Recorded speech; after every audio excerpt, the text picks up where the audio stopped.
আমি আপনাদেরকে আমার সবচেয়ে প্রিয় ছাত্রের কথা বলি। আপনারা হলেন আমার পঞ্চম ব্যাচের ছাত্র, ভাবলেই অবাক লাগে। যাই হোক, আমার প্রিয় ছাত্র, নাম বলবো না। তার সমস্যা কি ছিল? আমি বলি আল্লাহ তাকে আরবি শিক্ষার জন্য সৃষ্টি করেননি, আমি এটাই বলি।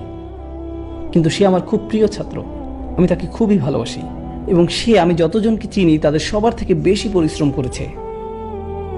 রাত আর দিন, ব্রেকের সময়ও বাকিরা হয়তো অন্য কিছু করেছে, সে পড়াশোনা করেছে। মানুষজন দুপুরের খাবার খেতে যাচ্ছে, কিন্তু সে পড়ছে, সে নোটের মধ্যে ডুবে আছে, প্রশ্ন করছে আর পড়ছে তো পড়ছেই।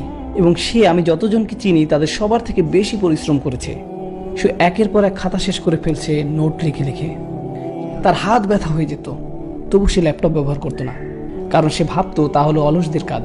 আর সে আমার কাছের একজন বন্ধু, আমরা এর আগে একসাথে সময় কাটাতাম। আগে যখন আমি বলতাম যে চলো কিছু একটা